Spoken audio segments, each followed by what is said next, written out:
नमस्कार साथियों, राधे राधे, जय सीताराम। आज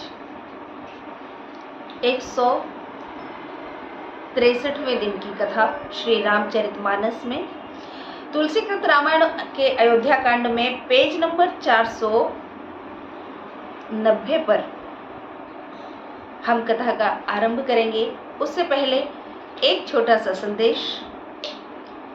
रामायण का अध्ययन हम सभी को करना चाहिए। पूरी नहीं पढ़ सकते हैं तो एक श्लोकी रामायण का भी हम अध्ययन कर सकते हैं, जिसमें तुलसीकृत रामायण और वाल्मीकि रामायण दोनों ही रामायणें अलग अलग हैं। आज हम तुलसीकृत रामायण का एक श्लोकी रामायण का अध्ययन करते हुए आगे बढ़ाएंगे कथा को, और किसी अन्य वीडियो में वाल्मीकि एक श्लोकी रामायण का अध्ययन भी करके आपको जरूर सुनाएंगे। गृहस्थ जीवन में यदि हर बाधा को पीछे छोड़ते हुए स्मूथली एकदम सौम्यता के साथ जीवन को कैसे आगे बढ़ाया जा सकता है, तो उसका एकमात्र उपाय है कि हम रामायण का अध्ययन करते जाएं। श्री रामचरितमानस ये सिर्फ एक पुस्तक नहीं है, एक ग्रंथ नहीं है, ये शायद मैं समझती हूँ जीवन की परिक्रमा है। और इस परिक्रमा को अगर हमने पूर्ण कर लिया, अर्थात इसे हमने जीवन में उतार लिया, पढ़ लिया, समझ लिया और इस पर चल पड़े रास्ते पर, इसको फॉलो कर लिया, तो मैं समझती हूँ कि हमसे ज़्यादा धनी कोई नहीं हो सकता।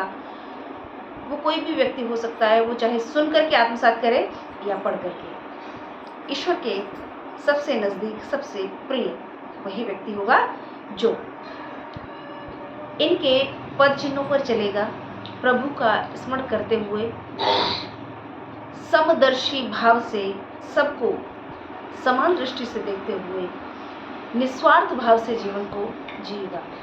एक श्लोकी रामायण का अध्ययन करते हैं कि आदो राम तपोवनादि गमनम हत्वा मृगम कांचनम वैदेही हरणम जटायु मरणम श्रीसुग्रीव संभाषणं बाली निर्दलनं समुद्रतरणं लंकापुरी दाहनं पश्चाद् रावण कुंभकर्ण हननम् एतद् रामायणं। बोलिए सियावर रामचंद्र भगवान की जय, बेहड़ वाली मैया की जय। गोस्वामी जी लिख रहे हैं कि तुम प्रिय पाहुने वन पगुधारे, सेवा जो गुण भाग हमारे, देव का हम तुम्हें गोसाई, ईंधन उपास्त की रात मिताई। इसका अर्थ है, आप प्रिय पाहुने वन में पधारे हो, आपकी सेवा करने योग्य हमारे भाव नहीं है। हे स्वामी, हम आपको क्या देंगे? किरातों की मित्रता और ईंधन और पत्ते ही तो है हमारे पास, और क्या है। लेकिन ये ईंधन और पत्ते प्रेम स्वरूप सबसे बड़ा धन है, और ईश्वर के यहाँ प्रेम से बड़ा कोई धन नहीं है। कि यह हमारी अति बड़ी सेवकाई, लेहिन वासन वसन चोराई, हम जड़ जीव जीव गन घाती, कुटिल कुचाली कुमति कुजाती। ये हमारी बड़ी भारी सेवा है कि हम आपके बर्तन और कपड़े नहीं चुराते। हम लोग मूर्ख जीव, हिंसक, खोटे, कुकर्मी और कुजाती हैं। ऐसा कुल और गीलों का कहना है कि सौभाग्य की बात है कि हम आपके बर्तन और कपड़ों को नहीं चुरा लेते। व्यक्ति चोरी भी मजबूरी में करता है, जब उनको ज़रूरत होती है। उन्हें कपड़े पहनने होते हैं इसलिए कपड़े चुरा लेते हैं, बर्तनों में खाना खाना होता है इसलिए बर्तन चुरा लेते हैं। लेकिन आज उनका कहना है कि ये बहुत बड़ी बात है, ये आपकी सेवा का ही फल है कि हम चोरी नहीं कर रहे हैं आपके बर्तनों और वस्त्रों की। पाप करत निसिबासर जाही, नहीं पट कट नहीं पेट अघाई, सपने उधर्म बुद्धि कस काऊ, यह रघुनंदन दरस प्रभाऊ। इसका अर्थ है, पाप कर्म करते हुए रात दिन व्यतीत होते हैं तो भी न कमर में फेंटा है, न पेट ही भरते हैं, सपने में भी धर्म में बुद्धि किसी की है और किसी की कैसी भी हो, ये सब तो रामचंद्र जी के दर्शनों का प्रताप है। बुद्धि तो हमारी तब स्वच्छ, निर्मल और पवित्र होती है जब हम ईश्वर चिंतन करते हैं, जब हम दूसरों की भलाई के बारे में सोचते हैं, जब हमारे सामने कोई गलती करता है, हमारे खिलाफ कोई षड्यंत्र करता है और हम उसे माफ कर देते हैं। बहुत मुश्किल होता है, 100 मौत मरने के बराबर होता है अपने साथ गलत करने वाले को माफ करना, लेकिन उसके बाद ईश्वर आपको ऐसे पकड़ लेते हैं, ऐसे आपका हाथ थाम लेते हैं कि फिर वो आजीवन कभी आपका हाथ नहीं छोड़ते। आप कभी भी आजमा कर देख लीजिएगा, फैक्ट है। मैं किसी की सुनी हुई बातें नहीं बताती हूँ, मैं जीवन में भुक्तभोगी हूँ और जो भोग लिया है उसी को मैं बताती हूँ। आप करके देखिएगा, मुश्किल बहुत है, इतना ज़्यादा मुश्किल होता है, जैसे कि मैं बोल चुकी हूँ कि 100 मौतें बल्कि हजारों मौत मरने के बराबर होता है अपने साथ गलत करने वाले को माफ करना।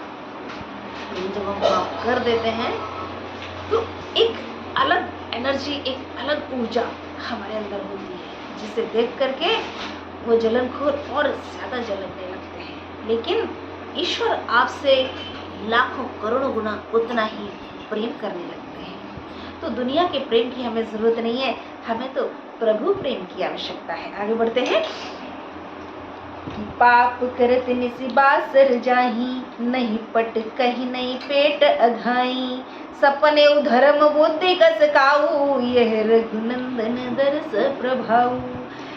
जब ते प्रभु पद पदम निहारे, मिटे दुसह दुख दोष हमारे, बचन सुनत पुरजन अनुरागे, तिनके भाग सराहन लागे। मैंने कहा था ना, जब से प्रभु के चरणाविंदों के दर्शन पाए हैं तब से हमारे दुसह दुख और दोष मिट गए। उनके वचन सुनकर अयोध्यावासी अनुरक्त होकर उनके भाग्य की बढ़ाई करने लगे। लाग सराहन भाग सब अनुराग, बचन सुना वहीं, बोलन मिलन सिय राम चरण, सब स्नेहु लख सुख पावहीं। नर नार निद रहिने हु निज सुनि, कोल भेलनी की गिरा, तुलसी कृपा रघुवंश मन की, लोह ले लौका तिरा। ये छंद क्या कहता है, इसका भाव क्या है? सब उनके भाग्य की बढ़ाई करते हैं और प्रेम भरे वचन सुनाते हैं। उनका बोलना मिलना और सीताराम जी के चरणों में स्नेह देखकर सब सुख पाते हैं। कोल भीलों की वाणी सुनकर सब नर नारी अपने स्नेह का निरादर करते हैं। तुलसीदास जी कहते हैं कि श्री राम जी की कृपा है कि लोहा नाव को अपने ऊपर लेकर पार हो जाता है। लोहा वैसे डूब जाता है, लेकिन राम रूपी जब नाव में आप सवार हो जाएं तो वो लोहा भी हमें पार ले उतरता है।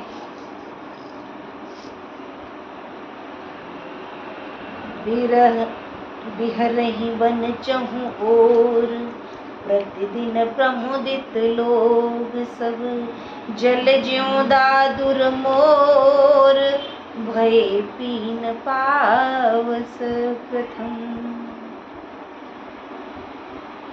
सब लोग वन में चारों ओर विचरते हुए प्रसन्न हैं, जैसे पहली वर्षा में मेंढक व मोर पुष्ट हो जाते हैं, अर्थात वर्षा से प्रसन्न हो जाते हैं, तृप्त हो जाते हैं। जैसे व्यक्ति भोजन पाकर भक्त भगवान का भजन करके तृप्त हो जाता है। पुरजन नारी मगन अति प्रीति, बासर जाहि पलक सम बीती, सिय सासु प्रतिवेश बनाई, सादर करई सरिस सेवकाई। स्त्री पुरुष सब अत्यंत स्नेह में मगन हैं। उनके दिन पल के समान बीतने लगे।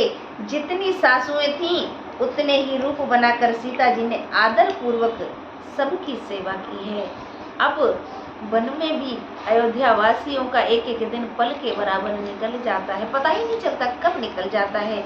मैया सीता ने और तीनों सासों के सामने 3 रूप अपने धारण किए हैं और तीनों की बराबर सेवा की है। ये वाक्य हमें याद दिलाता है द्वापर की घटना।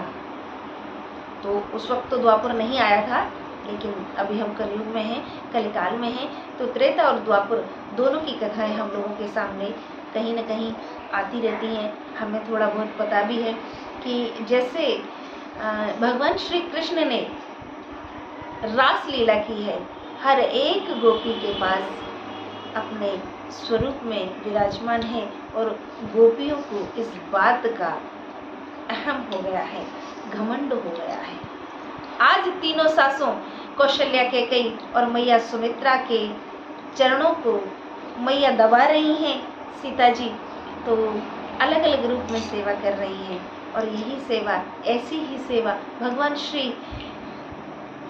राम ने जब कृष्ण अवतार लिया है तब गोपियों को ये सेवा दी है। आगे गोस्वामी जी लिख रहे हैं,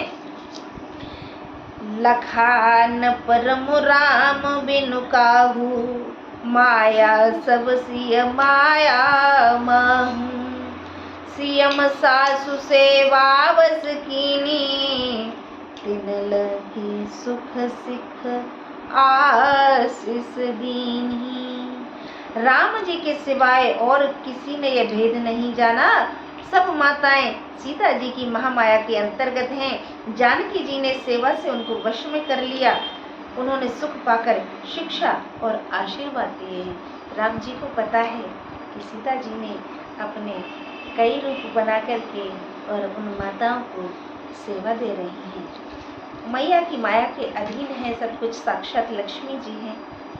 मैया सीता जी भगवान श्री राम नारायण का अवतार हैं और तीनों माताओं को सेवा दे रहे हैं। माताओं ने जैसे हमारी सासें हमें शिक्षा देती हैं, वैसे ही ज्ञान मैया को दिया है और आशीर्वाद दिया है। तो हर सास का फर्ज बनता है कि अपनी बहुओं को आशीर्वाद दें। हाँ, यहाँ गृहस्थी से जोड़ते हैं एक लाइन और फिर इसी के साथ कथा को विराम देंगे। कई बार हमने देखा है घर गृहस्थी में जहाँ 4 बर्तन होते हैं वहाँ खटकते ही हैं, लेकिन मन मुटाव इतना ज़्यादा हो जाता है कि उसकी भरपाई कर पाना बहुत मुश्किल होता है। निवेदन रहेगा सभी सासों से, सभी बहुओं से कि ये सब भुलाने की कोशिश करें जो बीती बातें होती हैं, लेकिन हाँ, दिल से भुलाएं, मन से नहीं।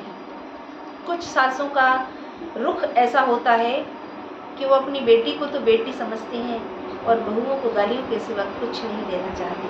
निवेदन रहेगा, मैं ईश्वर से प्रार्थना करूंगी कि प्रभु ऐसी सासों को सद्बुद्धि दे जो अपनी बहुओं को, बेटी को जो प्रेम करती है उसका 1% भी नहीं कर पाती है। मैं दिल से, ये मैं अपने लिए बात नहीं कर रही हूँ, मैं उन सभी बहनों के लिए, उन सभी बहुओं की तरफ से बोल रही हूँ जिन्हें कभी सास का प्यार नसीब नहीं होता और वही सासें बेटियों के लिए अपने पलक बिछा देती हैं। तो ऐसा भेदभाव ना करें, क्योंकि बेटी पराए घर चली जाती है तो वो अपने ससुराल में जाकर उनकी संपत्ति हो जाती है, लेकिन आपकी बहू आपके घर में आई है तो वो इस घर की लक्ष्मी है, इस घर की संपत्ति है। उससे बातें ना छुपाएं। आप पीछे छुप छुप के बातें करते हैं, घर के बड़े फैसले ले लेते हैं, ऐसा नहीं करना है। कैकेयी कितनी भी खराब थी, कितनी भी खरी खोटी थी, वनवास में भेज दिया था राम जी को, मैया सीता जी भी गई, लक्ष्मण जी भी गए, लेकिन पछतावा हुआ कैकेयी को। तो ऐसे ही मुझे लगता है कि हम सबको पछतावा होना चाहिए, चाहे वो बहू हो या सास हो। अगर बहू गलती करती है तो बहू को फिर बाद में पछतावा हो जाए तो सुधार की गुंजाइश बना के रखनी चाहिए। सास से अगर गलती हो जाती है, सास गुंजाइश रखे सुधार की और दिल से ये गुंजाइश रखे, ऊपर से नहीं, दिखावे के लिए समाज में नहीं, मन में, क्योंकि मन मंदिर में भगवान बैठे हैं। ये दुनिया नश्वर है, यहाँ कोई कुछ किसी का बिगाड़ने वाला नहीं है। अगर कोई बनाने और बिगाड़ने वाला है तो वो परमात्मा है जो हमारे अंदर समाया हुआ है। इसलिए जो भी करें हम दिल से करें, बाहर से दिखावटी ज़िंदगी जीने की ज़रूरत नहीं है। दिखावटीपन में कुछ नहीं है। ये चमड़ी है वो भी नश्वर है, पंच तत्व का शरीर है, ये नष्ट हो जाना है। तो हम जितना इसे मल मल के धो रहे हैं वैसे ही अपनी आत्मा को धो लें। आत्मा को धोने से तात्पर्य है कि अपने विचारों को शुद्ध करें, जो भी करें दिल से करें, बुरा करने से बचें, बुरा देखने से बचें और बुरा सुनने से भी बचें। ईश्वर भक्ति करते रहिए, ईश्वर चिंतन करते रहिए। मन वचन और कर्म से प्रभु आपको सरस, कोमल और पवित्र बना देंगे। इसी सद्विचार के साथ अनुमति चाहते हैं। अगली कथा में फिर भेंट होगी, तब तक के लिए श्रद्धा यादव को अनुमति दें। नमस्कार, राधे राधे, जय सीताराम।